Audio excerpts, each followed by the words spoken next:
Hey now, it's Mike Gilbert, host of the Mike and JD Show, right here on the Voices of Wrestling Podcasting Network. Join JD by God Oliva and myself every Thursday night live on the Voices of Wrestling YouTube channel at 11:30 p.m. Eastern Standard Time, as we stay up all night discussing all the hottest stories in professional wrestling. You can also check us out right here on the Voices of Wrestling Podcasting feed, or you can subscribe to the Mike and JD Show feed. Now, enjoy the show. The Labor Day weekend sale is on at Tanger Outlets. Score up to 70% off at top brands like Nike Factory Store, Crocs, J. Crew Factory, Gap Outlet, and so many more. Refresh your wardrobe with the latest arrivals for less from all your favorite brands this Labor Day weekend. Tanger Outlets, always on trend, always on sale. Plan your trip at Tanger.com. Want a website with unmatched power, speed, and control? Try Bluehost Cloud, the new web hosting plan from Bluehost, built for WordPress creators by WordPress experts. With 100% uptime, incredible load times, and 24/7 WordPress priority support, your sites will be lightning fast with global reach. And with Bluehost Cloud, your sites can handle surges in traffic no matter how big. Plus, you automatically get daily backups and world-class security. Get started now at Bluehost.com. This podcast is a member of the Voices of Wrestling Podcasting Network. Visit voicesofwrestling.com to hear the rest of our great podcasts, as well as show reviews, columns, opinions, and updates across the world of wrestling. To the highway in a brand new day. Gotta let it go.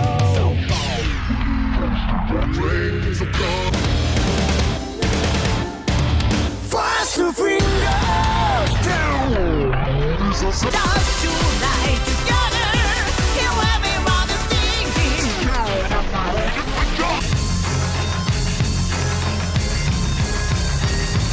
你看到我就怕，头皮发麻，我的手。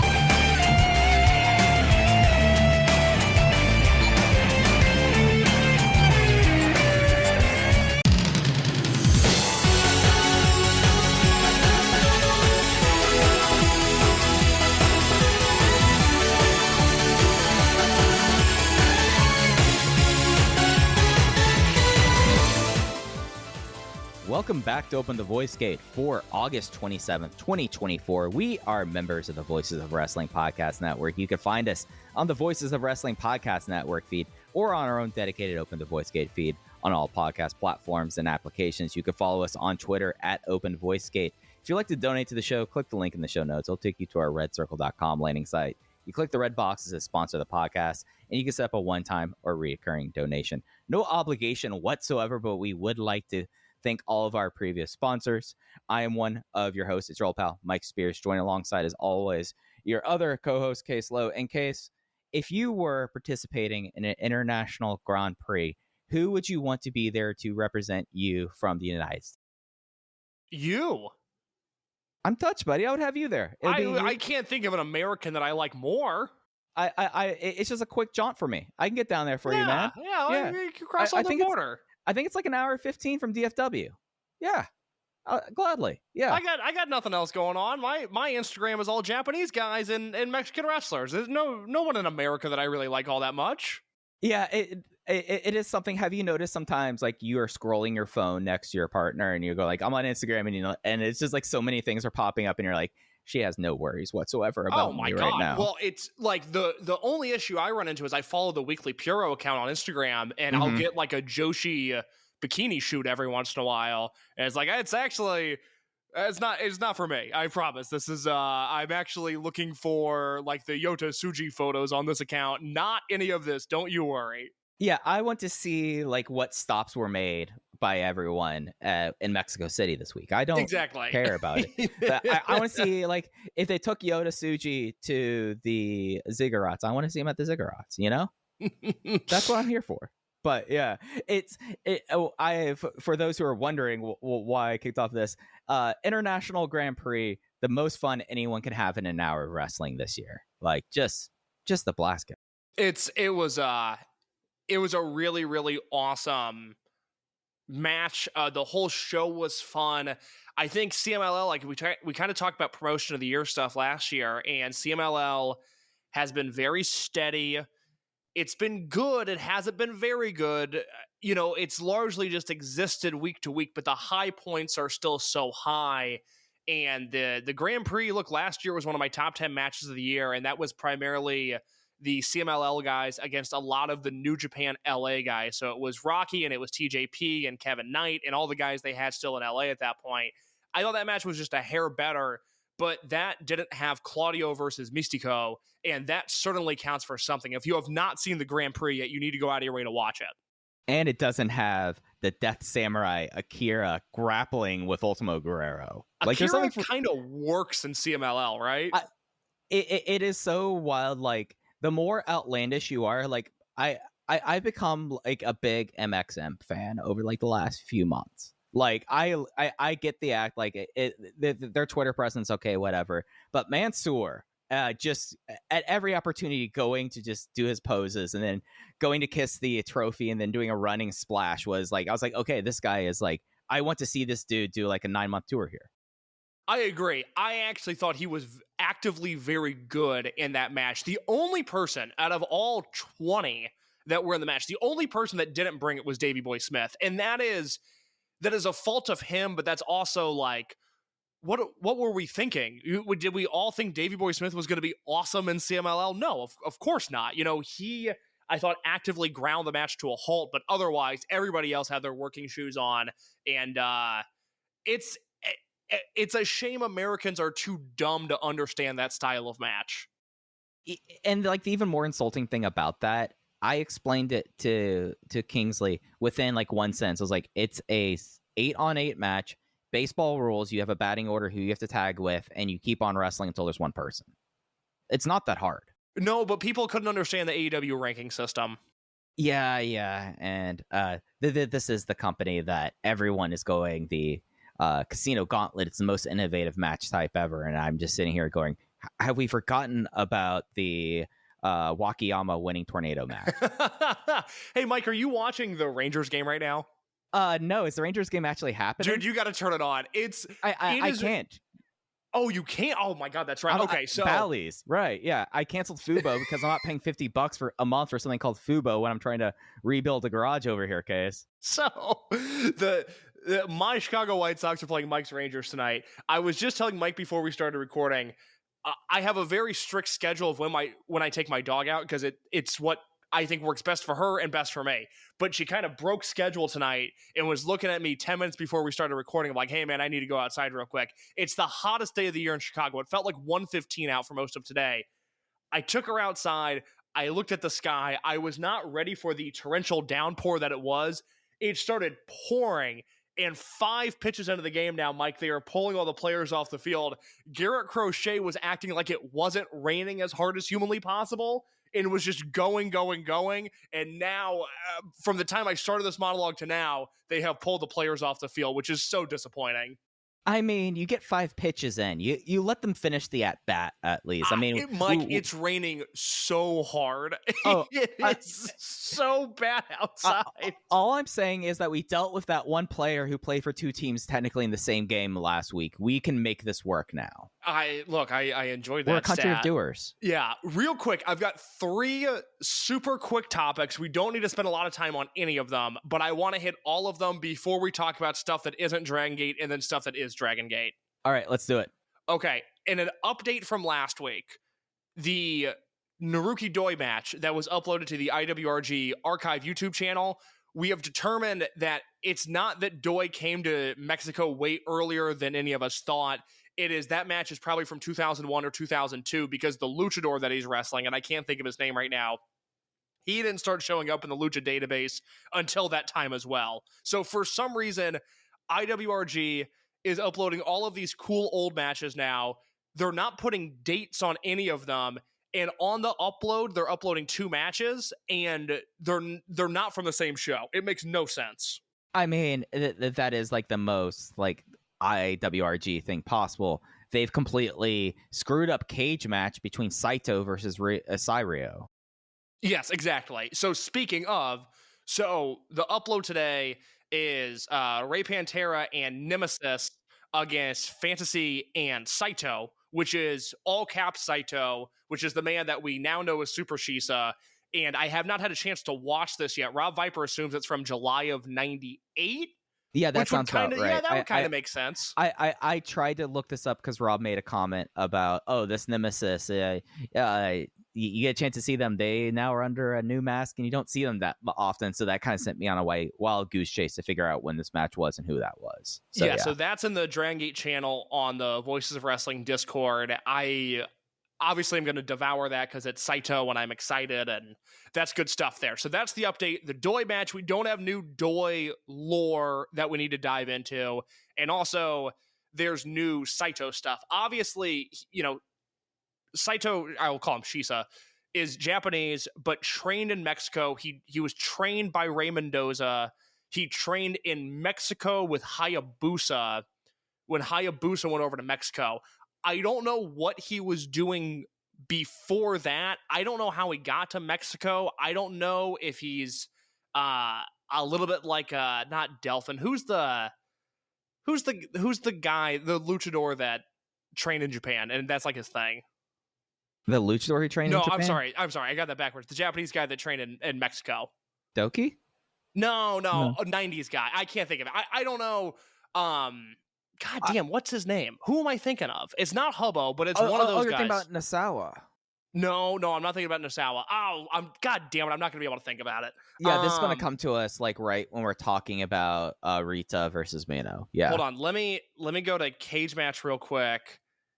Let me go to CMLL, and let me go to their all-time roster in like 1998. That's kind of the era that I'm thinking of, but I can't.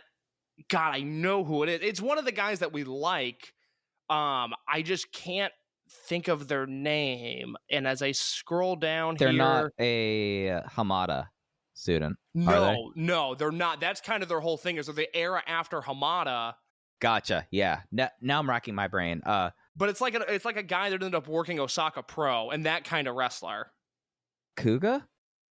No. Oh my God, this is gonna kill me. It's not Orihara. I know that for sure. It's not Orihara. It's like a masked guy. Come on. Okay, let me go to 99 because 98 didn't net any results. And it's not Delphin because Delphin was trained by Hamada.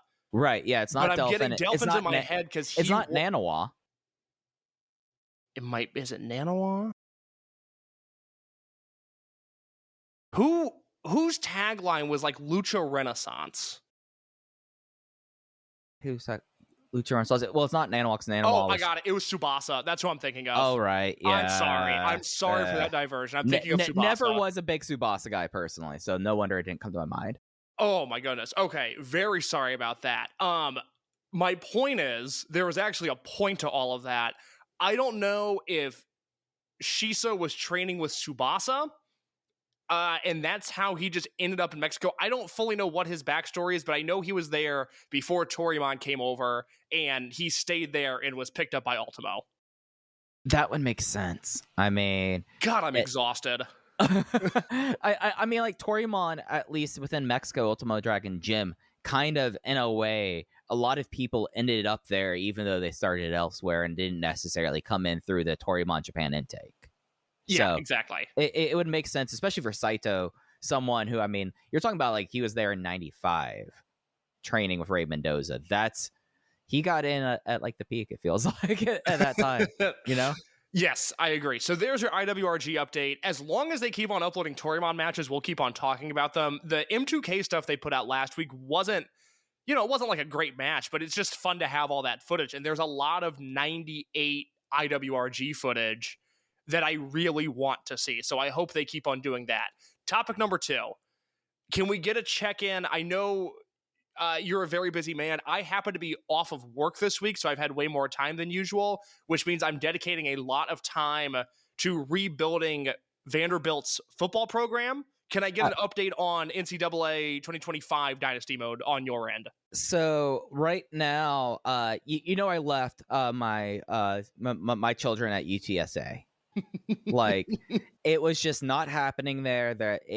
I was looking for either making it into a thing or using it as a stepping stone. I got hired. I got poached to be the OC at Oklahoma. We are the number one team in the country, and we're about to face the Big 12 championship TCU because, yes, I did roll back the conferences. Nice. Okay. I have not jumped from a program left. Now, I did the same thing as you. I threw in the towel on SMU, but I just started a new dynasty with Vanderbilt because I thought it's SEC, but they're not a legacy program.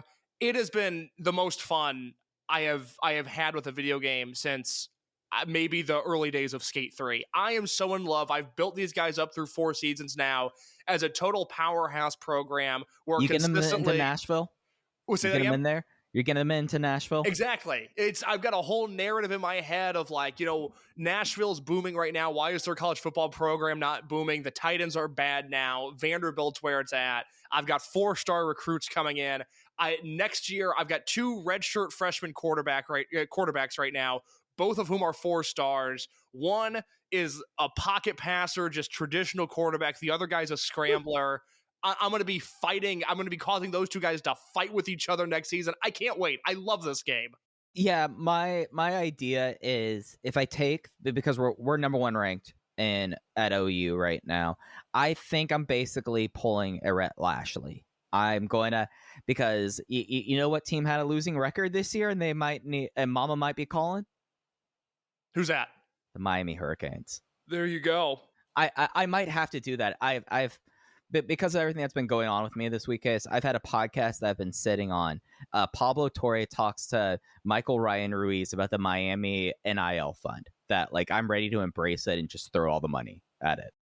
I love that. I love that. I'm very happy for you there. We'll check back on that in a few weeks. Final topic, real quick. Oasis reunion, yes or no? Yes, because I feel like I feel like the Euros need something after All In. That's fair. They're not going to have their big moment next year. Let Liam and Noel get into a fist fight on stage again. It's great. I spent part of my morning listening to Liam clips talking about how dumb Noel is. He's the greatest. Yeah, just great promo. Have you seen Liam talking about tea? No, I have not. He does this whole minute monologue of making a cup of tea. That's great. Back in the mid 90s, I would have 4 geezers over here doing this for me. But y'all had to go fuck off to Napster and download your music. No real fucking rock and rollers anymore. Liam is the coolest person to ever live. Noel is, to steal one of their phrases, he is a wanker. I am an absolute Noel Gallagher and the High Flying Birds hater, whereas I've really, really enjoyed Liam Gallagher's solo stuff over the last few years. There's a video, speaking of tea, there's a video of Morrissey drinking tea with some British comedian who I don't know, and it's great for 2 reasons. And I know nothing about tea. This is not my culture whatsoever, but at some point in the video, she hands him a tea cozy, which do you know what that is? Yeah, it's because for your hot water pot or your teapot that's steeping, you put the tea cozy underneath it because of condensation. Okay, yeah. But it's it's the, I don't know if this is all it's of them. Basically a trivet. It's a fancy trivet. Okay, whatever it is, the one that Morrissey was given was a knit sort of almost hacky sack looking thing, and Morrissey gets it, this gift from somebody who he's on her show, and Morrissey's like, This is a beanie. This is what the skateboarding kids wear. What am I going to do with this? Which is so funny. And then he also describes his daily tea regimen and then is asked, well, do you ever go a day without tea? And Morrissey goes, I tried once. I was quite shaken. I was quite disturbed. I couldn't do it. It's the greatest thing ever. Yeah, it's something about British rock stars. The way that they especially if they came out from the 80s and the 90s, that it is the part of the culture that I guess at Britain it went on further, whereas in 1999 we all basically stopped in the United States. They let their rock stars play a little bit longer. Mm-hmm. And I feel then you get just weird stuff very much so. So I'm a huge Oasis guy. I'm in on this. I don't think this is that giant of a scoop, but they allegedly have shows in the US planned. I have heard rumors of what they want to do, at least in this market, and they have big plans, which I was a little taken aback by when I heard what the idea is, but it seems like there might be demand there. So more power to them. And Mike, I think on that note, I think I'm finally ready to talk wrestling, but we're not going to lead off with Dragongate this week. That's right. We have a bit of a Dragon System buffet this week because the most important show in the world over the last week wasn't at Arena Mexico, was not at Wembley Stadium. It was not even televised, Case. The GLEAT Premium House Show in Cork and Hall was last Wednesday. This was the much bandied and ballyhooed, non-streamed, non-televised. The only people that were going to watch it were those who bought tickets to go see GLEAT. And so happens they managed to sell 10 more tickets that way. But we're going to lead off talking about GLEAT because they had this show and then they proceeded to announce a lot of stuff coming up over the next few weeks. And I don't know if it's something where the two of us kind of... I don't like the fact that GLEAT is this bad, but we have to kind of just get into it. 702 spectators, like that is like the absolute ceiling, because if you look at their All Japan and their DDT shows over the last year, it was only like 20 more than that. Like, it's real bad. But Case, where should we go from here about this overall GLEAT topic? Where do you want to start off? Well, I have a question for you, and it's not a baiting question. I don't mean for it to come across as try hard or cringy or anything other than I think it's a genuine question that 3/4 of the way through the year we need to have, because so many people, and I don't think they're wrong for this, so many people are penciling in AAA as the worst promotion of 2024. And to be clear, you're going to get no pushback from me. No, they have done enough that I think that without a stiff defense, you can make that claim. Yes, yeah. I get it. No argument. I understand exactly where you're coming from. But there is this weird caveat with AAA where the Vampiro thing is drawing. It's the only thing they have that draws. They're terrified of losing it because then they will have absolutely nothing left on the table. So they will have a Latin lover versus heel invading managers unit, yes, as their thing. If they don't stop promoting Vampiro's never-ending retirement tour, that's all they have. It's the only thing they have, but it is something that is working. Now, the in-ring quality of GLEAT is higher than AAA, but not by much. You know, throughout their history, I mean, 2021, 2022, 2023, there were a lot of GLEAT matches that I enjoyed. There were whole shows that I thought were good shows. That is not happening this year. I looked at my spreadsheet, and I'm all caught up. By the time most people hear this, there will be another show that will have aired. I obviously have not seen that yet, but I've caught up on everything through July. Mm-hmm. I have 7 GLEAT matches at 4 stars or higher, with the best one being the Lindemann anniversary match, him versus T-Hawk from April. I have Fulmita and Kaito Ishida at 4.25 stars from January. I have the Daimonji and Ito no ropes match from April, that at 4.25. And then just a smattering of 4-star matches, multi-man matches from January, March, and May. Sure. The other component to this is that they just ran this Cork and Hall show that we'll never see. The whole deal is that you had, in order to see it, you had to be there. They drew 700 fans. This is a lifeless promotion. They have nothing going for them. It might be the most toxic promotion working today, Case. Like, imagine if you took like a lot of the people involved in this promotion, and this isn't a strong heart stick. This isn't anything against Shima, but imagine you you put those scenarios and these people into a promotion in the United States. It's just a promotion that everyone looks at as a car wreck. Completely. Absolutely. All I'm saying is this might be the worst promotion of 2024 because they don't have the blow-away match this year. The no ropes match was very good. Lindemann and T-Hawk I thought was great, but even last year, they were just so much better in the ring. And now they don't have the momentum of Tamura. They didn't cash in on the Kaz Hayashi retirement. They have no momentum. They have nothing going for them. And it honestly looks like it is only going to get worse. Yeah, because I look at this show, and at the very least, there is stuff here that I'm intrigued with, but the limiter is on.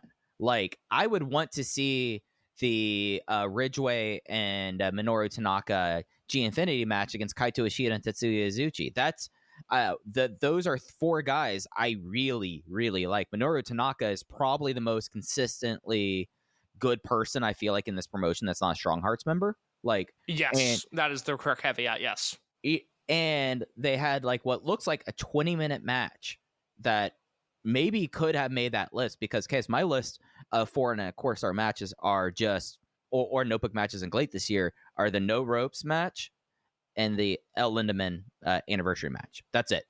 That's yeah, it. because you're not really watching Yamamura matches, and he is in most of the matches that I thought were great. Yeah, that's a me thing. But here's the sick part of all this is right before we started recording, I went back and watched the July show from Osaka, and I had assumed, because I knew about this card going in because of the main event, because it was Lindemann and T-Hawk and Yamamura versus Billy King Kid, Hubbo, and Ryoya Matsufasu, which I'm in on paper. What a great looking match. I, in my mind, had just assumed that was one of the shows that was also going to be like a premium event where they weren't going to put it on YouTube, because I saw 0 people talk about it. I mean, absolutely no one discussing this show. And it wasn't until today that I realized it was actually on YouTube. And the main event is very good, like 3.5 stars. I could bump it up to 3 3/4.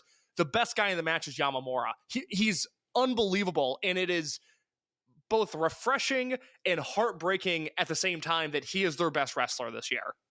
Yeah, and you have this overwhelming storyline that's continuing to play out.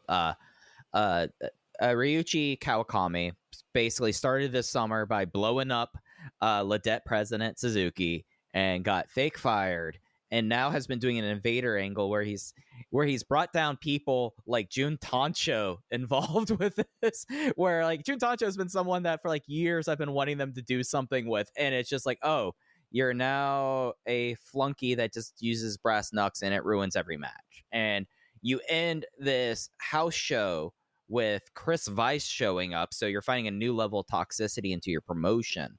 And you have now 3 former or currently heel units in this roster. Between Bulk Orchestra is now fully face at this point, but they started off as the major heels. Black Generation International, I guess they're now tweener, and you have now the anti-Glay monsters, and it's just like, what are you doing when you have 3 heel units? And in case I don't know if you caught this from the Osaka show from this week, Yamamura has left Strong Hearts. Strong Hearts are just now the original 3 at this point. And honestly, that's what they should do, because one of my big complaints this year is it's not like AAA where they're throwing a million things against the wall and none of it is sticking.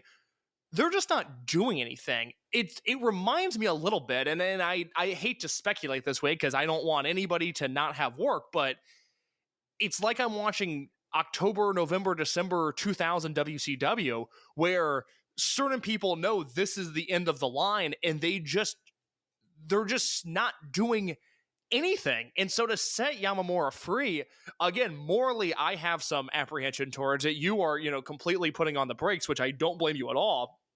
But at least, like, if I was in the room, I would say, well, can we build something around Yamamura? Because he's now hotter than T-Hawk, and he's bigger than Lindemann, and we might actually have something here. And even if the story, this overarching story from 2017 to now, is a perverse story, and it's a dark one, and it's one that if it eventually backfires on us, is going to make us look very, very bad, it is an incredibly inspirational story. So Yamamura might be the guy that they should rally around, but then you go to the Osaka show where they're running the big Osaka building in October, and this is what I really wanted to talk to you about, was the 2 matches that are announced. It's Ishida and Izuchi versus Zachary Wentz and Trey Miguel, and no disrespect to Trey Miguel, I've probably reviewed more of his matches than any single reviewer because of all of his time in AAW, but that is obviously the lesser of the Rascals pairing. Desmond Xavier is booked. I get it. He's elsewhere. Good for him. But that match is selling 0 tickets. And then you have Tamura and Parker Bordeaux. And that can't headline Osaka number 2, let alone the big building number 1. I mean, it can't headline any of the buildings that they run, to be honest.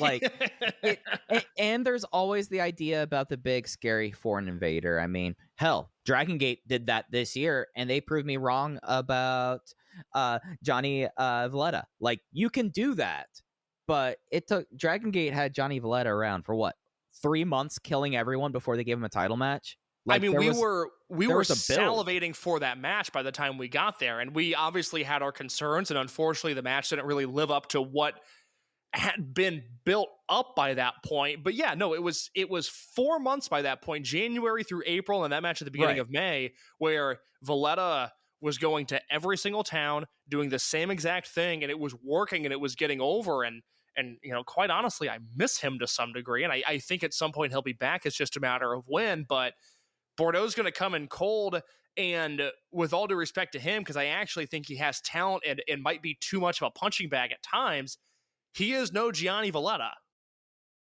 Yeah, and it's when you like look at the company now, they also announced coming into GLEAT, Sam Adonis, El Hijo del Vikingo, and it sounds like with how things are slowing down with Vikingo, it might actually be his in-ring debut return. Octagon Jr., who of course worked there for their July 1 anniversary show, and Fabi Apache. That is more solidifying of the AAA relationship, which I don't know if you caught this. There was a show that was about to happen that was semi-main event by SB, Ataku, and the former Czech Shimatani, Nobusan, that I think it got canceled and like that. But you're starting to see like those three guys actually getting booked in AAA, and we're seeing it kind of pay off there. But I just don't know necessarily. I look at like Hijo del Vikingo being in GLEAT feels like such a massive miss on so many different levels. And I get it. It's a way that he can probably, if it so turns out that this is before his Mexican return, then he's able to, you know, work it out. I know that there were some concerns about him rushing back a little early.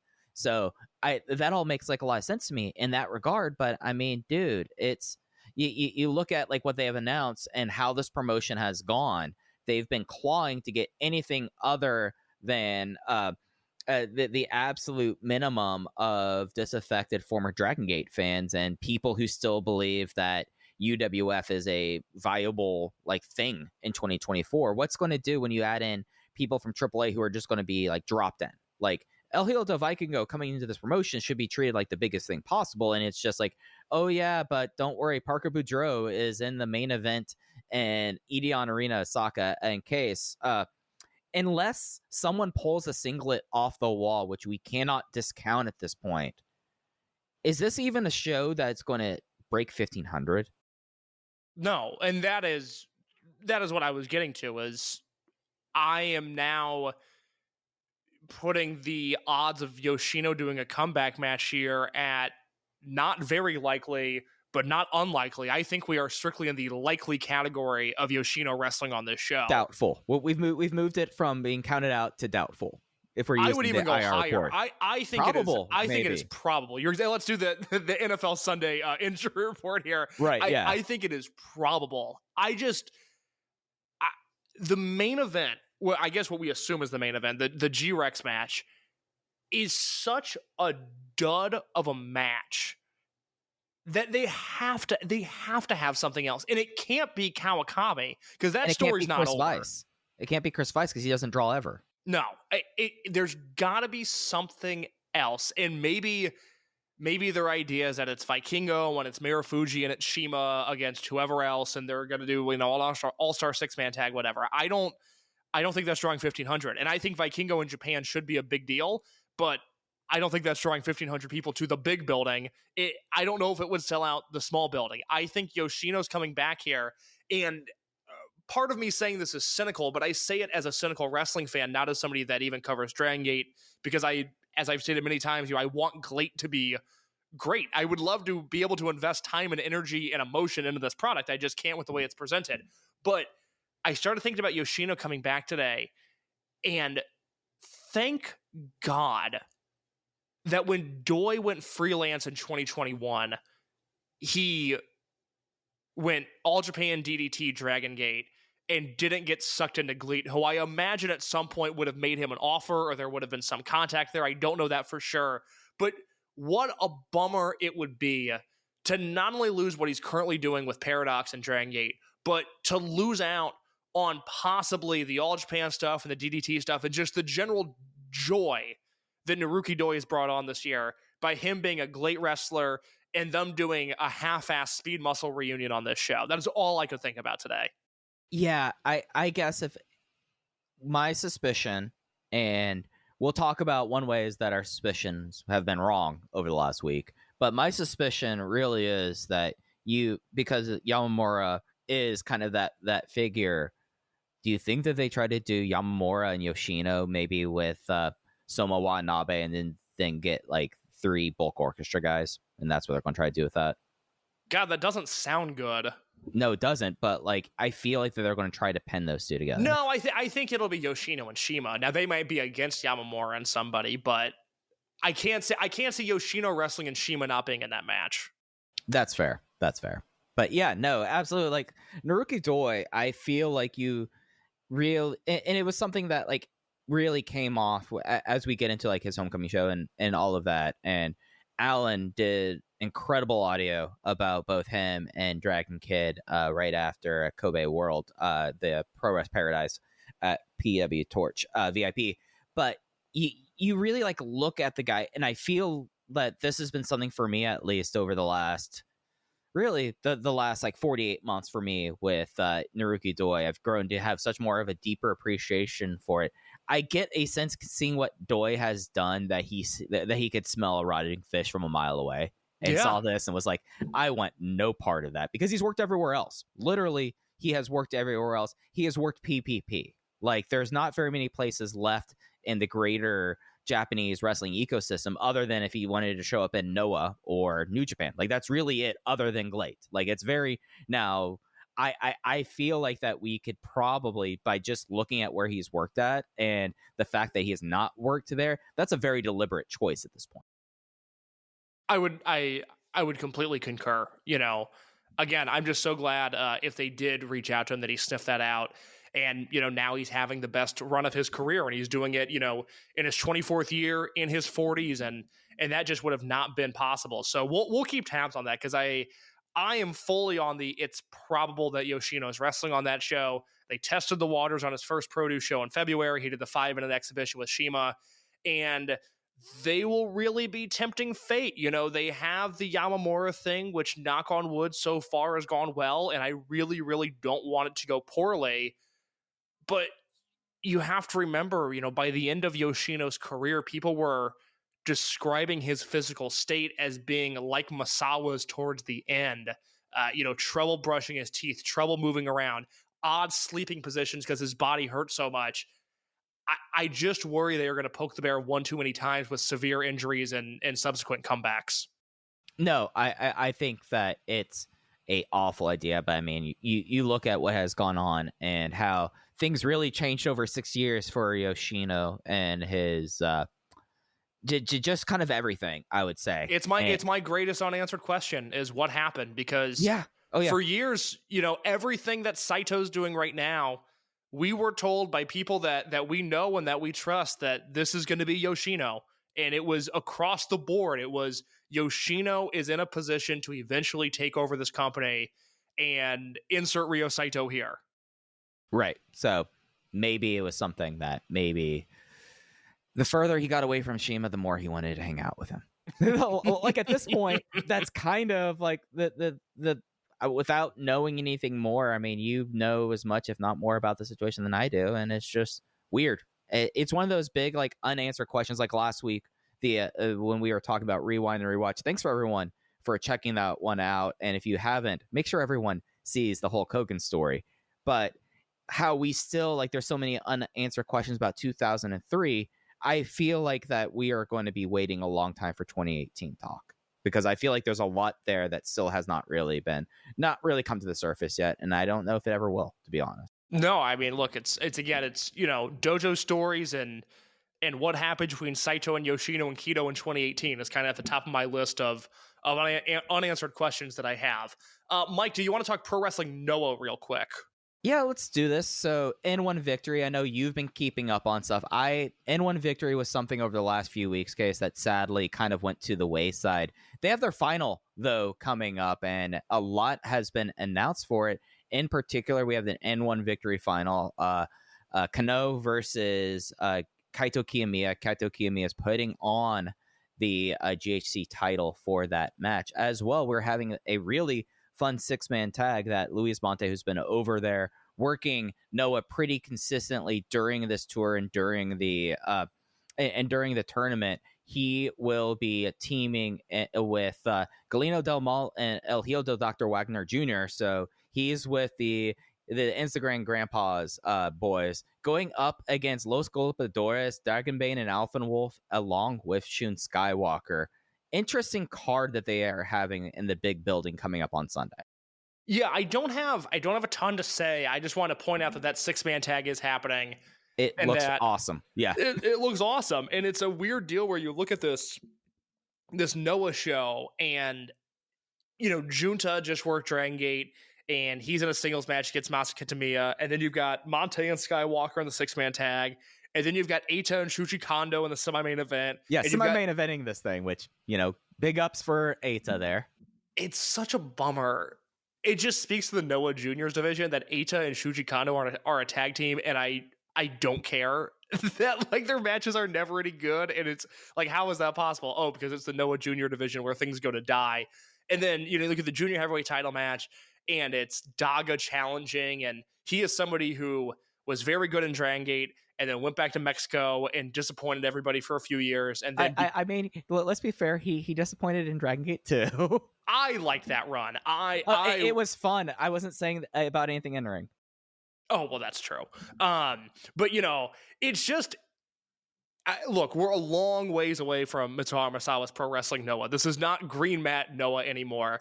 But I look up and down this card, and it is amazing to me the amount of influence that Dragongate has on their product, given that they are, one of the 3 prestige Japanese wrestling promotions. And there's no point to that. There's no dig there. It's just really interesting to me that they gave Monte everything they gave him in the N1. And Skywalker is now in a prominent, I would argue, drawing position on this show.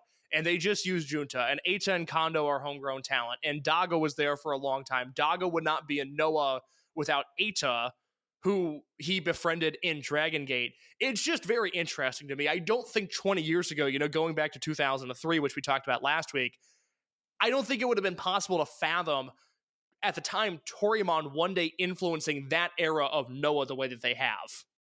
I do have to say, though, there's a little bit of the green ring alive with Manabu Soya and Tavian Heights going up against Kazuyuki Fujita and Yoshitatsu. Boy, that's a tough one. How has Manabu Soya looked insane in completely different ways every single time he's shown up since his injury? I thought he was going to win this thing. He looked like that was, and he was such a focus. I was like, oh, Soya has bleach, Snow White hair. He's incredibly jacked, and I guess he's now getting the Noah push. And no, that's not happening. He's just teaming with an NXT guy. I can't wait for Tavian Heights, who by all accounts has had a great tour. I think he's been great when I've seen him there. It makes sense. Too. Yeah. Seems to really enjoy Japan. Seems to really enjoy the style of wrestling that he's doing over there. I can't wait for his entire experience to be ruined by Fujita sandbagging him and being an asshole and keeping Heights at NXT for forever because of the way that he's going to eat Heights alive in this match. It is the perfect way to ruin a positive trip to Japan. I mean, at the same time, I mean, there's all the lore about old Ironhead, but at a certain point, time catches up to every person, and eventually one day, Fujita is going to do his shit to a strong enough young guy. And I'm hoping that Tavion Heights is that guy. That's why I watch Fujita matches, is to see if there's finally someone who's going to snap on the guy and actually make him step back. It did not happen in GLEAT this year. They rolled over quite easily for old Ironhead. Yeah, and they will continue because I think that somehow he brings people in when there's been no evidence of that for the last 25 years of proof that it's not working. Yeah, and not working. What's your evidence? Oh, I don't know. The evidence, all of the numbers.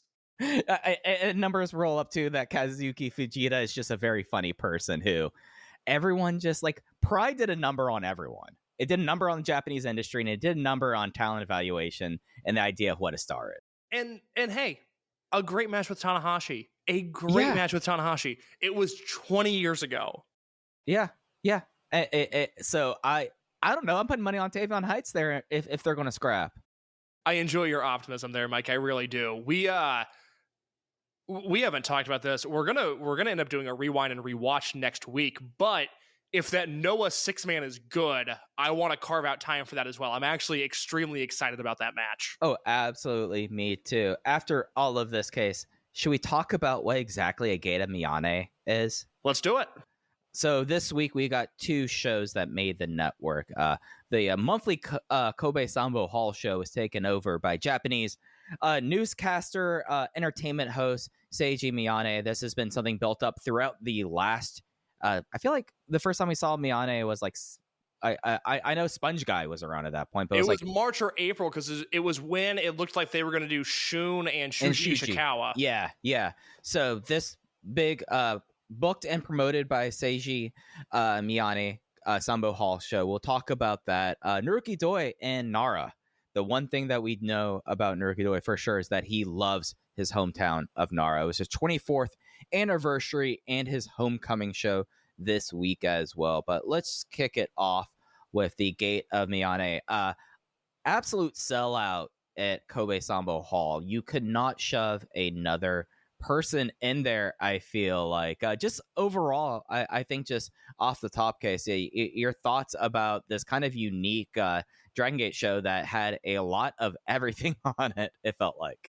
I was told by one of our Kobe correspondents who's been going to shows since 2018 that this was the most people they've ever seen in this building for a Dragongate show. So that is pre-pandemic. If it's not pre-OWE split, it is certainly very, very shortly after the split. But I was told most people that they've ever seen in this building. Yeah, and I feel like because there was a lot on this show that of course this did not have Jay there, that I feel like not being a native Japanese speaker, that I felt like was kind of lost with Miyane, and like he was doing like constant like stand-up bits, and like they opened the show with him and one of his guys like showing his bare ass. Like there was some stuff there that wasn't necessarily with it, but it all kind of bore down into this main event match. Benkei teaming with the Great Okan versus Shun and Bushi. Ben getting the win on Bushi with the spear. But the big thing coming out around this, Shingo Takagi made a appearance at his home arena. I mean, he basically, I feel like he's still wrestled other than Corkin Hall and Kobe Sambo Hall more so than any other building. And he came out and announced that he has in mind his ex for his 20th anniversary show coming up in 2 weeks in Yamanashi.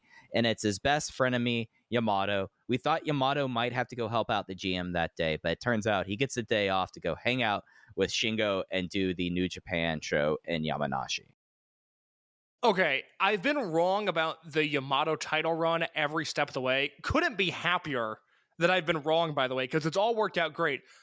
If they just, I thought it was going to be X until the moment of the show. I thought he was going to come out on the show. I go, well, that wouldn't make any sense. If it was Yamato, they would just announce Yamato. All right, they just announced Yamato. Works out great. I'm now extremely excited for that match. Yeah, absolutely so. What'd you think of the main event itself? It turned into a whole lot of missed play partway through. That there was a fun. It was a tone of a show that I feel like we have to talk about. That outside of this main event, no match got more than 10 minutes. It was a very light on the ring work show, I would say. I think, and I'm going to talk extensively about this, and I want your thoughts too, because I might be on an island. I might be, and given the men involved, it's not a big surprise. I might be the high person on this main event. I thought this was one of the most fun matches of 2024. I am dying to know, and I'm going to try to find out who laid this match out, because I thought this match was absolutely brilliant. This felt like watching the best of territory wrestling mixed in with the mindset and the antics and the atmosphere of Dragongate the way it should be presented. I thought all 4 guys in the ring played their part perfectly. I thought all of the refs took great bumps. I thought the finish was marvelous. Very rarely in my life am I ever conflicted over star ratings, because if something is great, it should be 4 stars. This was not, from a work rate standpoint, a 4-star match, but I have found very few matches this year to be as enjoyable as this one was. Yeah, I was 3.5 stars on it, but I thought it was an absolute blast. It was just, you had all the ref bumps. Miyane came in, counted the 3 count after Shun, kind of pestered him for the entire extent of his time in Dragongate. You had very much everything happen in it. For a show like this was absolutely the match that had to happen. You wouldn't want this to be an all-star match. You want this to kind of be getting the crowd that was not necessarily a Dragongate crowd. Like, there were, you saw more Miyane t-shirts than anything else, and you got to kind of show the characters, and especially Shun at this point. I feel like we've run out of superlatives for how much and how great his character work is at this point, because I've got a new one. Okay. Well, let me real quick point out, Miyane is like a local broadcaster in he's the national. Kobe area. But So- he's I thought he was from, like, I looked up like that he, maybe I have the TV networks wrong. But no, hold on. Let me read my note here. He might be national, but what I was told was he's an anchorman, and he got his start in Kansai. So if you mention his name to someone in Tokyo, they'll shrug, but in Kansai, he's still a big deal. Yeah, I think at one time he was a national broadcaster, and Yes. that was the point of confusion. But yeah, he's been a guy, and a broadcaster in Japan is a lot different than a broadcaster in the United States. Like, he hosts like panel shows, stuff like that. Like, it's not like it's not like Tom Brokaw kind of newscast. Yeah, exactly. So that's who he is, because I don't think we ever explained that. But Shun in this match, it was like watching Nick Bockwinkel. Like, it was, I hesitate to give any higher praise than that. I don't want to say Ric Flair's name in this conversation, but he has mastered the art in a way, and the 2 comparisons that I can make, the 2 contemporary comparisons I can make, are with Kenny Omega and with Tetsuya Naito. They have t-shirt mode, and it's not a critique on them by any means.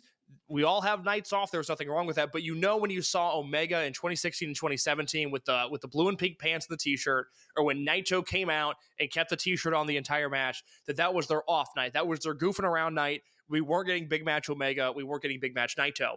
And Shun has figured out a way to not only still have the high-end matches like at Kobe World, or the match with the 6-man tag with Flamita in June. There's endless great Shun Skywalker matches this year and every other year prior. But he's now figured out a way to essentially do high-level American TV work on these Dragongate spot shows in a way that no one else in Japan, I don't think, has ever really figured out the winning combination. Because even on a night like this where Shun's not doing super worker stuff, his character work is so engaging that it's still at such a higher level than what Omega or Naito were doing at times where they were rightfully considered to be the best wrestlers in the world. And it is why I continue to maintain that, other than Danielson, other than Ospreay, we're dealing with the guy who is the very best at his craft right now. And it's because of stuff like this, where, again, this match was, in a way, nothing special. But I feel like I'm watching, somebody in 1985 on American TV doing their very best character work, but then also implementing it in a way in this promotion with this specific style and atmosphere that just makes total sense. Yeah, and it is really a position where I think when we talk about how Dragongate has basically, for a lack of better words, over the last 6 years, has tried to figure out what they are for the next 30 years. You see someone like him who's able to kind of lead this way, and you get a lot of confidence in the future. Like, weirdly, my big takeaway from both this show and by the show in Nara was, wow, all right, for as much as sometimes I get a little bit existential about, okay, what's going to happen when there's no more Susumu around or things like this, you see someone like Shun be able to really show, like, this is how we can handle these kind of shows. Like, this is the kind of performance that your leaders you want to have. It gives you a lot of confidence in where the promotion's going to go, and at least as long as Shun Skywalker's a part of it.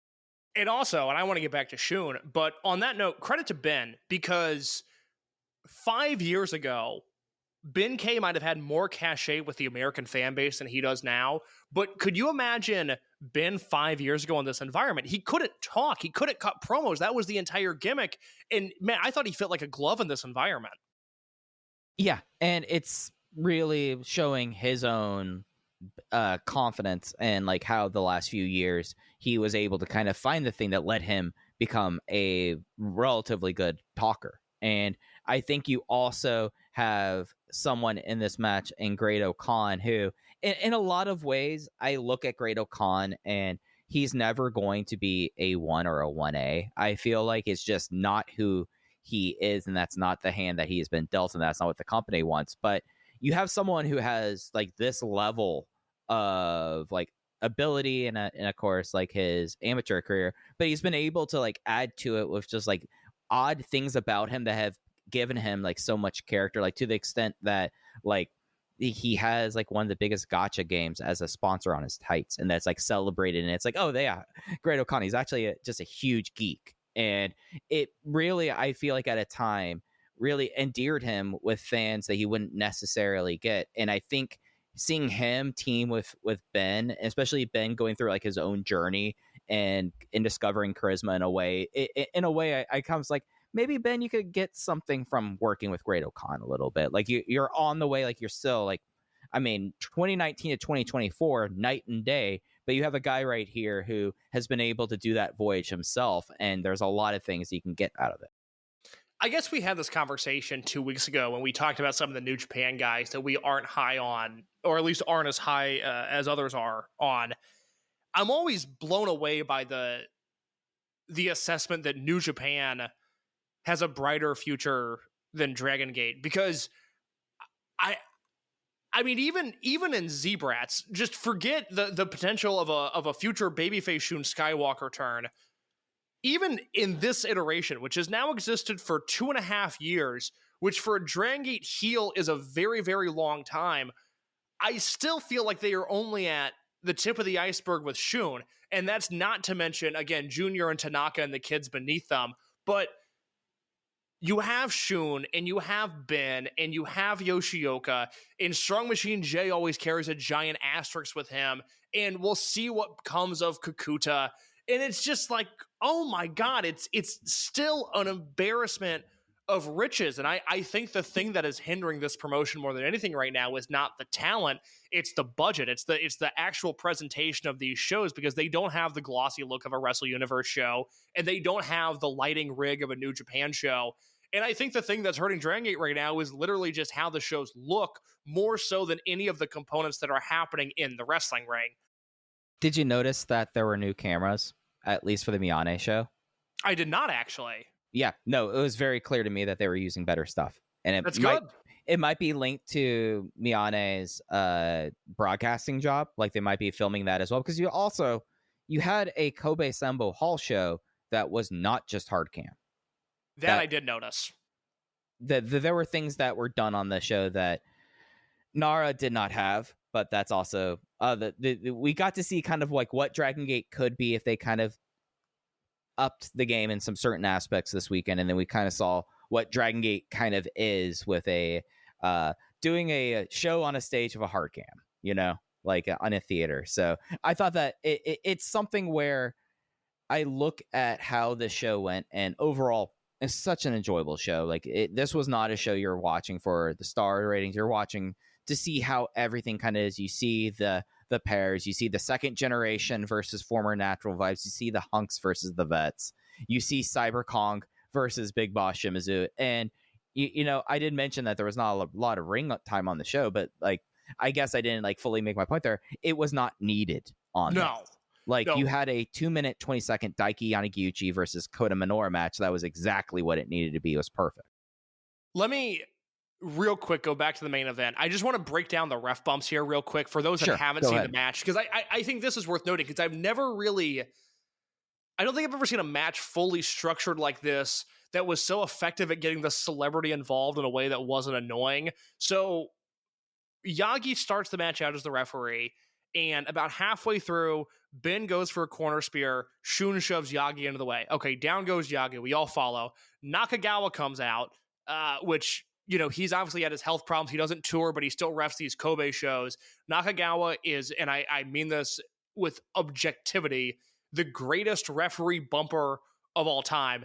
He comes in and takes a code breaker from Bushi, which gets a crazy pop. That sends out the newer referee with the fluffy hair. Kashi-san. Thank you. He comes out. He gets misted by Bushi. When he gets misted by Bushi, I don't know if you noticed this, but over in the entryway, UT is outside of the curtain. He's just in the crowd watching this match, and he throws his hands on his head in a way that seemed so genuine and so like, oh my God, what are we going to do now? That's 3 ref bumps. And then they bring in Miyane, Ben spears Shun Skywalker, and they count the pin that way.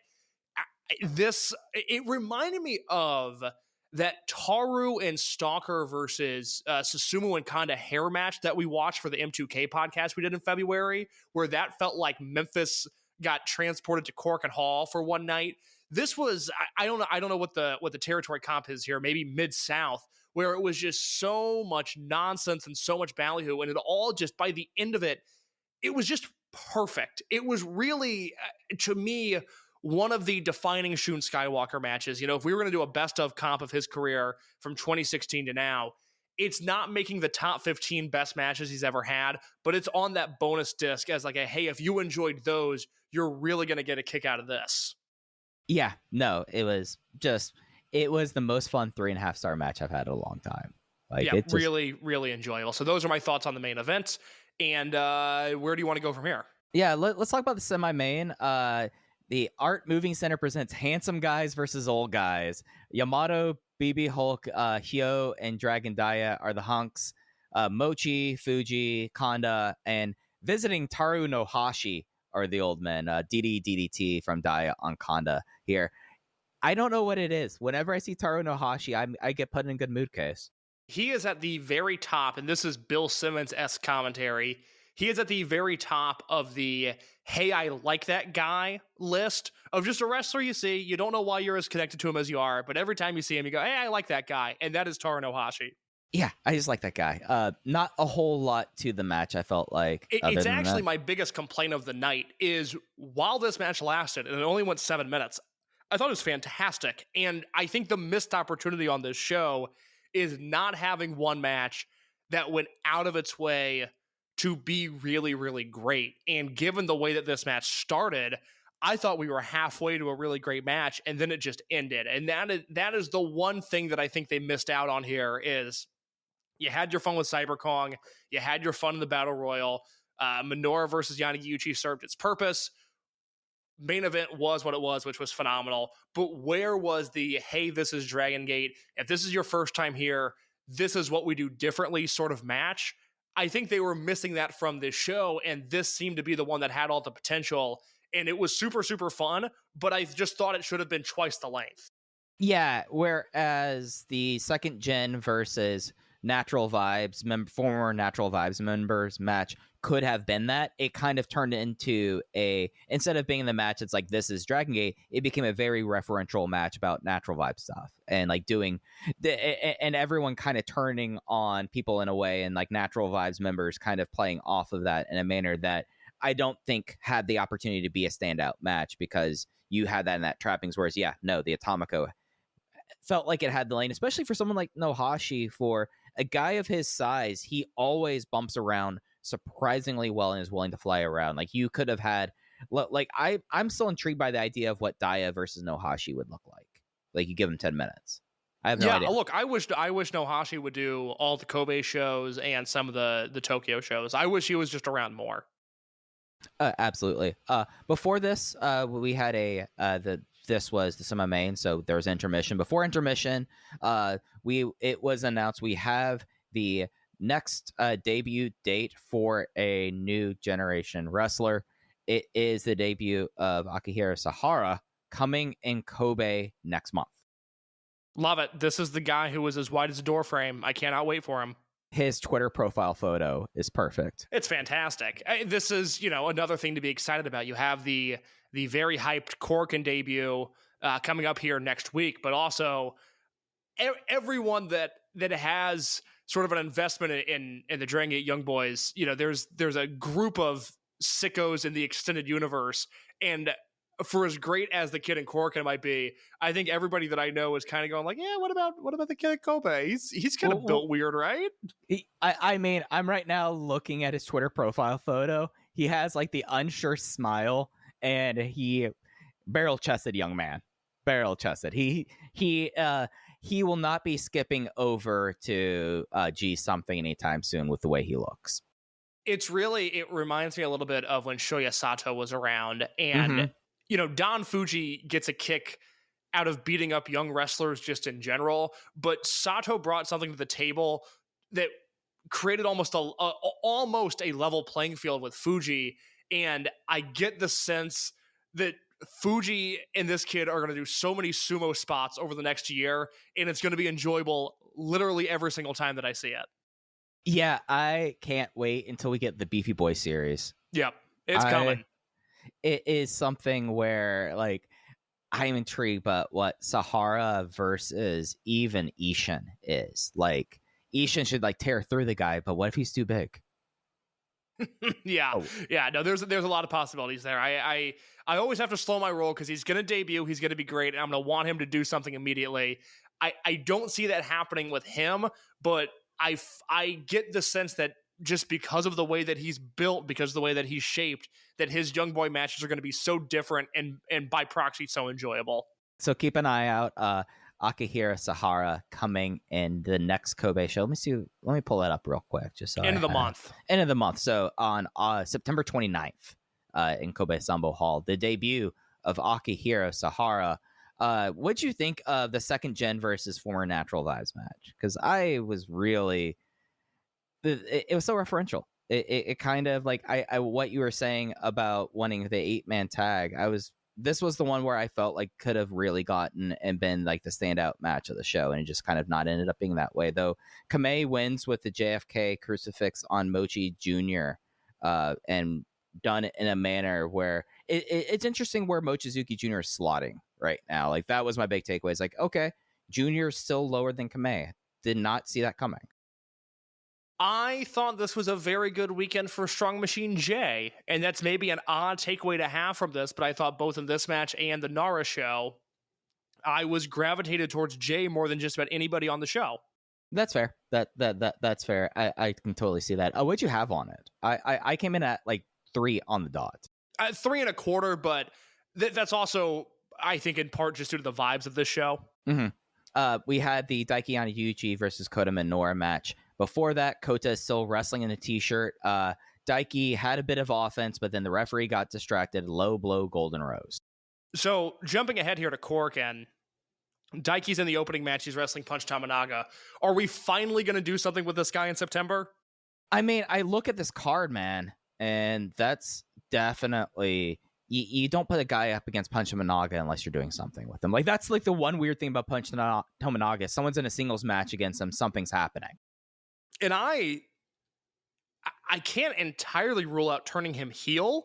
No. But I just want something. He's so good. I really am getting into his work as much as I'm getting into Rita's work and maybe not to the degree of Junior's work, but still, he's very good. And I'm just starting to get worried that they don't see that in him, which is crazy because I think if you gave him a haircut and gave him a new look, he could look more credible than he does now. It's just a matter of when are they going to do that. Yeah, for me, it's really he needs the image change. He looks like a dweeb.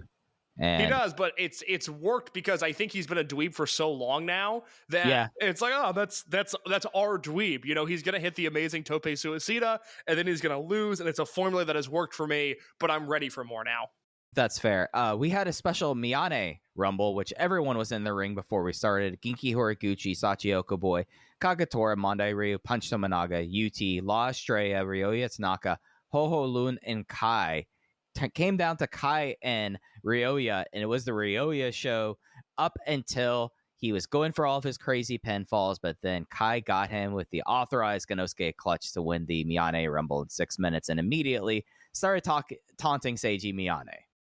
If you start this match when it's just UT, Tanaka, and Kai, and you watch the last 2 or 3 minutes where it's just those three guys, you would think this was as good as the Casino Gauntlet match from All In, because it is really quite the spectacle with Tanaka pinning UT, which gives a huge reaction, and then Kai coming in. And it's been a few years now since Kai's been Dreamgate champion, so it's been a few years now since Kai's ever had to do like a flash pin sequence, and he can still do it, and he's still very, very good at it, and it made me want to see him and Tanaka in a singles match. Yeah, like at the end, the crowd was really behind Tanaka. It really kind of felt like, oh, I was pulling for Tanaka to get the win. Like it seemed like that could have been a moment. Not a Wembley moment, but a Miyane moment. No, but I'm glad they did what they did, because I get the feeling. And again, I was wrong about this because I thought it was Yamato versus Kai at Dangerous Gate, no questions asked. They still need something for Gate of Origin, which is 2 weeks away, and it might be a case where they gave Kai this win, they keep him in quotations hot, and all of a sudden we're looking at Yamato and Kai at Gate of Origin. That may happen, that may not happen, but while there's a babyface champion and while it's specifically Yamato, I think giving Kai wins, no matter the context, is not a bad thing. No, I'm with you on that. And I think with Kai in this kind of position, he was the one to kind of go like, you forgot about my move there, young guy. So it worked out pretty well there. The second longest match on the card was match 2, and this should not be a surprise that had Ultimo in it. So Susumu Yokosuka, Madoka Kakuta, and Rita. So this was where Miyane was getting everyone on the card versus Ultimo Dragon, Dragon Kid, and Luis Monte. DK getting the win on Rita. I get the sense that next year when we do SFM 50, so this would be SFM 50 for 2025, that Rita is going to be a top 50 worker in the world. I think he is trending that direction very, very quickly. Yeah, and it was really kind of fun how like the finishing stretch was, instead of the Doible, it was an Apache punch into the Bible. Oh, what a fantastic finish. Yeah, it was one of those things that when it happened, I was like, that for a match like this, congratulations, you got an extra quarter star. I almost bumped it up a half. It was a great looking Apache punch at that. And then Miyane got Ultimo's mask. He was very hyped about it. Of course. And then the opener, Big Boss Shimizu versus Cyber Kong. The pineapple bit, sickeningly over. I mean, that's when you could really tell what kind of crowd it is like, oh, Cyber Kong coming out of the pineapple. Like, are they going to pop huge for it? Or are they going to be like, oh, yeah, that's what you do? They went nuts for it, but it was a shot put slam from Big Boss Shimizu to get the win in the Battle of the Super Heavyweights. Well, how long... I guess he wasn't even doing the pineapple gimmick by the end of Cyber Kong itself. So for a lot of people, this is probably the first time they ever saw that in person. Yeah, that is true. If you're someone who is a rotational or like has like kind of gotten into Dragongate, you probably have never seen him, one, masked, or two, as anything other than the shut up guy. Yeah, because he's been unmasked since what, 2018? Thereabouts, yeah. I think it was 18. So yeah, that's quite a while. And Masaki Mochizuki, teach me how to wrestle. That was only 6 years ago. Remember when like Doi and Yoshida was a really emotional Dragon Gate story 4 years ago? Oh yeah. I'll be your Yoshi. God, that was good. That is really fun. I hadn't thought about that in a while. And then it all like, it's just another weird wrinkle of Gold Class is you had this really emotional story with Doi and Yoshida. Yeah. And then he just got absolutely shoved aside and like hit by a car with the Gold Class logo on it. And it was like, no, we're doing this now. Never mind Takashi Yoshida, go away. We're doing Kaito Ishida's thing. And that was just the end of it. Yeah, it was just, I mean, that's kind of Yoshida's kind of lot in life, it feels like.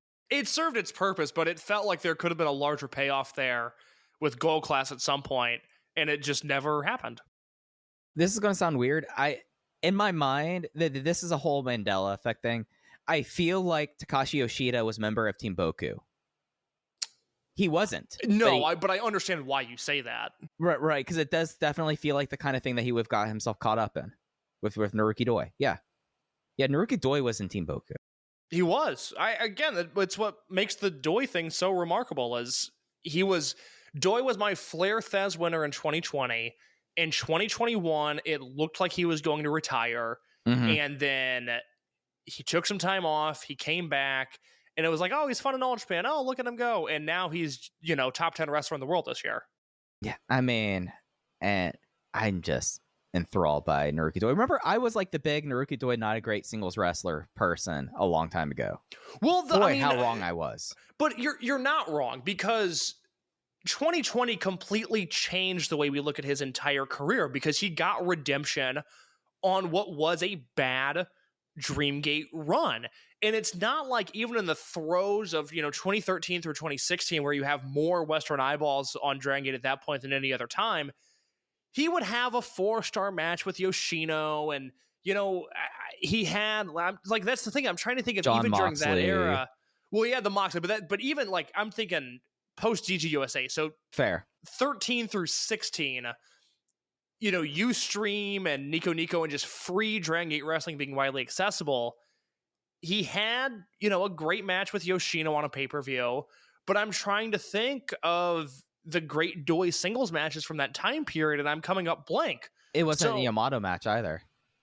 Yeah, exactly. So it wasn't until he beat Ben, which was a phenomenal match, and then he had the great match with KZ, and then he had the great match with Susumu that everybody forgets about because the world ended a day after that, and then the Eita match, which is still one of the best pandemic wrestling matches that happened, and it completely, like, those 4 matches just completely changed the way we look at Doi's entire career.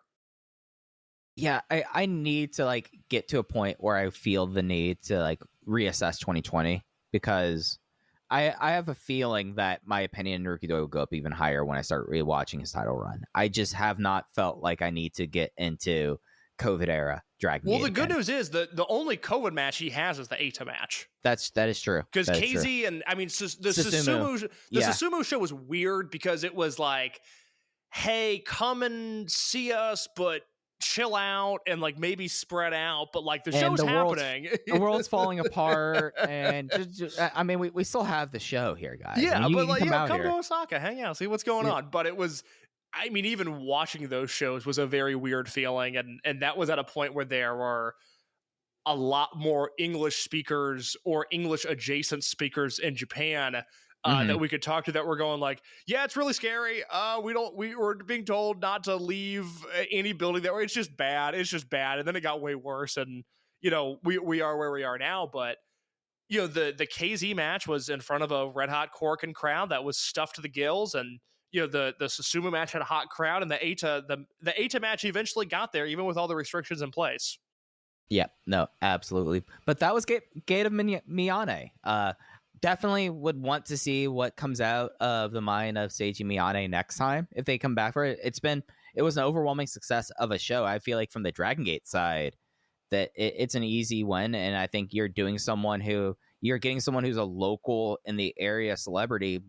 These Kobe Sambo Hall shows, they're better than what they used to be years ago, Case. But oh my god, yes. But sometimes you need to shake them up a little bit. It was nice when they do the fan appreciation shows. Why not do one-on-one, especially right the month after Kobe World? You're not going to you'd anticipate a bit of a dip. If you look at it historically, whenever they have their big shows for the next few months, it's a little bit of a dip afterwards.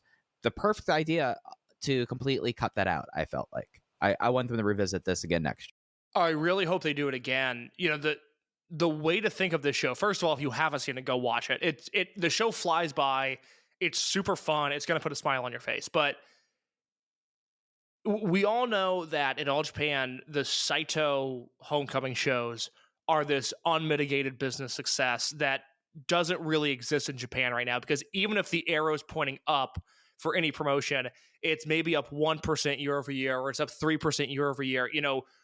They're all still fighting for the same crumbs that they were fighting for in 2022 and 2023. Nobody has had outright growth since coming back from a non-COVID restricted Japan. This is one of those shows like the Saito show where you can go, oh my God, just, what a home run. In a weird way, I know there were, 1,000 people there, but in a weird way, it should be looked at as one of the more successful business ventures in Japan this year, much like those Saito shows, because normally they're doing what, 500, 600 in Kobe, and the building looks full enough and the lights are off and we all go on our way and move on to the next show. But this was a complete and total sellout before the day of the show. Like I said at the start of this review, I had people that were going to shows in 2018 telling me they've never seen this many people in the building before. I mean, this is an arrow pointing up with, 1,000% growth almost. It was really, really nice to see. Absolutely. Did you want to get into Nara? Should we talk a little bit more about Naruki Doi first? Well, I mean, look, it's Doi's 24th anniversary this year. It really hit me watching this show. And I'm a little panicked because I don't think I'm going to have time to write anything extensive for Shingo's 20th anniversary, which makes me feel like I'm doing a disservice. Not that my writing is this otherworldly thing, but I like sitting down and being able to eulogize these people in a certain way. I don't know if I'm going to have time to do it for Shingo. I'm going to try to get something done.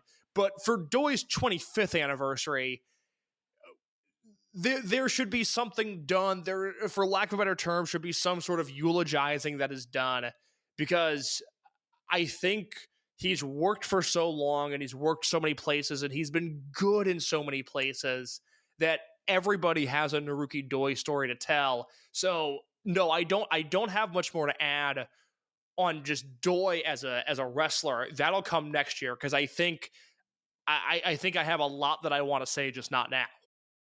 No, it's entirely fair. I feel like that, especially with like Doi in the homecoming that we had. So this was the next day in Nara Centennial Hall. Like, just to get like a sense of like when we talk about business wins, this was 536, and in a building that Dragongate probably got a good deal on because they did not fill it up whatsoever.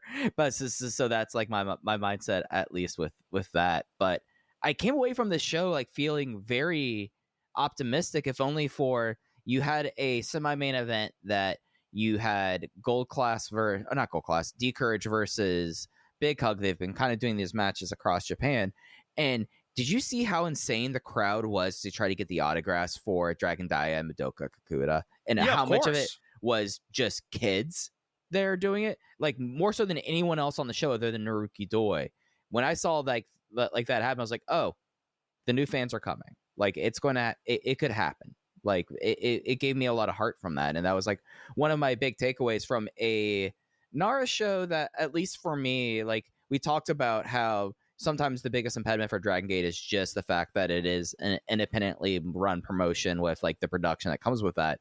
That was on full display here, because this was, I hated the theater. I hated how they did the entrances. I hated the hard cam. It just made the show feel less than what it should have been, which had an excellent main event with Naruki Doi, Dragon Kid, and Yamato. Like, it was one of those things. Was after Miyane feeling one way, it kind of brought me back down to earth real fast. Well, that's the problem, is that we watched Miyane right before this. And if this was a weekend where it was only the Nara show, or it was Nara and then a double shot in Fukuoka, I think we would have all been okay and probably thought more of this show than we ended up thinking of it. But it was a fine show. It just had a very poor atmosphere. You know, if you remember the Genki Horiguchi, that's the great homecoming, way of putting it. Yeah, very poor atmosphere. Like the Genki shows last year in Kumamoto, they also did the thing where they're running it in a theater type building, and they're shooting towards the stage, and the stage for some reason is just this abyss. It's this pitch black background, and it sucks the life out of a show that should be pretty fun. Now, I thought the Genki shows last year overcame that, or the Genki show last year overcame that. This one did not. You know, to me, there's 2 or 3 things worth watching on this show, but none of them are as to me essential as anything on Miyane. Yeah, I mean, Naruki Doi, insanely popular in his hometown. Not as big of a pop as Shingo got. You know, like, it's just kind of like one of those things. Let's talk about your favorite things from the showcase. Strong Machine J versus La Estrella was a real fun time. Like I Just felt like a that fun match. that this was like, for me, as probably the person who's more down on Est than you, I thought that in a singles match in this thing, this was like some of the best that La Estrella has looked, and really kind of put his stake in, and really showing like, yeah, no, I am not the purple rookie botch machine that I once was. And I felt that was a really strong match from both of those guys. It's my point that I always make with Estrella. Put him in any other promotion, and he would be, if not an average junior heavyweight, an above average junior heavyweight. I would put him in All Japan. I'd put him in Noah. I think he could hang in New Japan because, the workers that they have, some of them have an extremely high ceiling, but some of them also have an extremely low floor. And Estrella, you're right, he doesn't have that bug in his system anymore where he could just completely fall apart and have a terrible night. The problem is that he had that in Dragongate, a promotion that loses trust quicker than any others when it comes to mistakes. So we'll never probably see Estrella at a high level again, but I love him in this context. I think he is essentially a very fun C-show worker. I almost watch Estrella matches the same way that I would watch a Velocity or, a more contemporary reference of a Rampage, where, I don't know, sometimes I just like seeing the guy, go out there 7 minutes, do your thing, come back. He didn't embarrass himself. I thought Strong Machine J looked good. This is one of the matches that I would recommend watching. And they played with the awkward arena in a way that was very funny. I agree. I felt like other things that I liked on the show, at the very least, I thought that the semi-main event was really fun. Especially, I always have an issue with Kamei and Kakuta, because I feel like Kamei and Kakuta, being the sole survivors of that class, should have better chemistry as teammates. They looked so much better as opponents here than I feel like in recent months. Like, I thought this was a really strong kind of this, and I thought it was just a strong Jack match, him and Daya. Like, I was at a moment, I was like, are we going to get the pin here? Is Jack going to get the title defense and Gate of Origin? I don't know if that sells out that building, but I think that felt appropriate, and I bought and I was like buying into it, but instead we saw that it was a cutback of the Jackie knife getting Daya the win and kind of escaping by the skin of his teeth against who I'd argue is probably the top Bravegate contender at this point. It's interesting that they keep on putting Hyo and Kame together in 2-on-2 matches. They had this one. They wrestled in Kumamoto, actually the same match the week before. In Fukuoka, it was them beating Fuji and Mochizuki on the day show, and then on the evening show, losing to Doi and Dragon Kid. And then before that, they did, again, Daya and Kakuta and Kagoshima. So everything post Dangerous Gate, they've been teaming 2-on-2. They haven't won many of those matches. There's an argument to be made that's like, okay, well, there's no Monte. But they could also have just thrown those guys in with Sachihoko Boy or anybody else and done random trios matches. I would have hoped that all these 2-on-2s would be leading to Hyo and Kame challenging for the Twin Gate belts. It doesn't seem like we're going in that direction, though. No, they're in this weird holding pattern because of the lack of Monte over the last month. But I also feel like the other reason why they keep him as a tag is so that Hyo can do his long entrance, because how over he is. That is true, and that is, I would argue, a very integral part of the show, and I mean that in all sincerity. Hey, I mean, the one thing about the Centennial Hall as a venue, you got to see everyone everyone interact with the fans and the ways they interact. A lot of people have signature balls throwing out there. I talked about how secondly over D encourages with kids. But then you also have in the main event Shun Skywalker basically just deciding to torment everyone in the crowd by just walking through their rows in the entrance. It was really a kind of a funny thing to see them take this inadequate venue and kind of work it for their advantage. I completely agree. And it's another example of Shun just perfectly assimilating into an environment. It was very much a t-shirt Shun night. He wasn't going out there to have a fantastic match. But when you were in Naruki Doi's hometown, to be able to foil Doi to that level, to that degree, to know exactly where to be and what kind of heel to be, it's a special talent. I'll end the Nara review the same way we began the Kobe review. We are watching a very, very special wrestler. And again, I think by the end of this year, we can have a real conversation about where Shun ranks in the all-time Dragon Gate hierarchy, because every single thing that he's done this year It's like, oh, he's better than that person. Oh, a better career than that person. Oh, he's climbing the ladder, and I'm not ready to chisel his name in granite on the Dragongate Mount Rushmore yet, but it's also a conversation that feels like we're going to have sooner rather than later. And in a piece of good news, just touching on the main event, this was the Paradox versus Z-Brats Naruki Doi homecoming match. The finishing stretch, you had what was, and I'm not pointing this out to like shade or anything like this, one of the few botches I think I've seen Dragongate have in the last 15 years, with Jason Lee going up for the Super Frankensteiner and then sliding off and looking like he hurt his knee. He was basically out for the rest of the match other than the finish. Good news, he is on the Kobe show. I was really or he is on the Corkin show this Thursday. Good. I was really worried, and I was like, because I know they didn't have another show. I was like, I hope he's on the show here. Just wanted to point that out. Just he seems like to be okay if he's already on that show. Is my greater point, I guess I was making. Okay, good. That is, I did not put that together, but you're right. That is a good update. Real quick before we go, do you want to read over this Corkin card real quick? Yeah. So Corkin, Stormgate next Thursday. We have 7 matches announced. Worth noting, they did continue to build the Open the Dreamgate match throughout the weekend whenever they had a chance. Yamato and Ishin. I mean, I feel like they're on all cylinders for a strong Corkin defense. Semi-main event, Gold Class versus Z-Brats, BB, Hulk, Benkei, Rita, and Mochizuki Jr. against Shun, Kai, Kota Minoura, and Jason Lee. Will this be the will we get to see new gear, and will we get to see a rebrand? That's kind of where my mind's at for that. Match 5, the Hamare Kato debut match against Masaki Mochizuki. Again, match 5. Match 4, Ultimo and Big Hug versus Paradox, Not Hug, Susumu, and Kagatora. Strong Machine J, KZ, UT versus D Courage. Toru Owashi and Big Boss Shimizu versus Shuji Kanda and Yasushi Kanda. I am very much into that match case. And then, as we mentioned earlier, the opener, Punch Tominaga versus the former Corkin Hall staff member Daiki Yanagiuchi. There's something I feel like in each one of these matches that I'm kind of into. I totally agree. I really hope, because it's match 6 and not like match number 3, I really, really hope Gold Class and Z-Brats get time. They can do an angle, they can tell a story, but give that match time.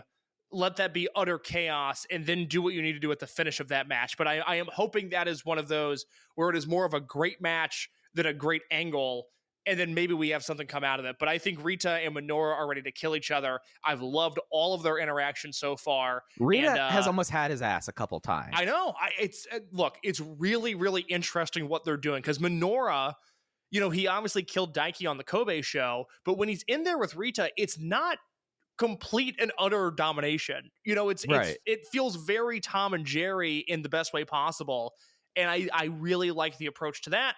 It's a big Corkin spot for Junior, which means I'm into it. This whole show should be very, very fun. So we'll talk about that, not next week, but the week after. That's right, because I think next week will be our rewind and rewatch week, right? Perhaps one of 2 in September. We'll talk about that off the air. Absolutely. But Case, unless you have anything else, I think we're out of here this week. I got nothing else. You could follow us on Twitter at OpenVoiceGate. Case is at _ in your case. I'm at Fujiheya, and if you haven't listened to it from last week, go back and check out last week's rewind and rewatch. I think that I can only speak for myself. I feel like that was one of the more fun ones we've done in a recent while, and a lot of that is because the one time in the 21st century, Hulk Hogan showed proper business sense, Case.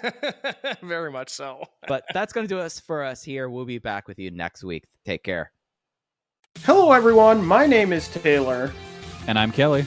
And we are the co-hosts of Jumping Bomb Audio, the #1 show all about the world of Joshi Pro Wrestling. Episodes drop every other Monday, where we discuss the biggest Joshi news, review shows, and preview the hottest upcoming Joshi action. So whether you're a new fan or an old fan, we've got something here for you at Jumping Bomb Audio. Check us out on the Voices of Wrestling Podcast Network.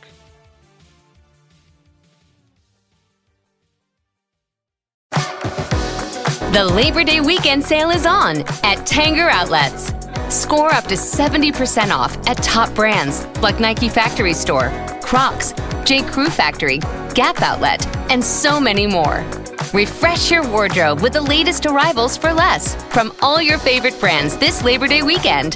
Tanger Outlets, always on trend, always on sale. Plan your trip at Tanger.com.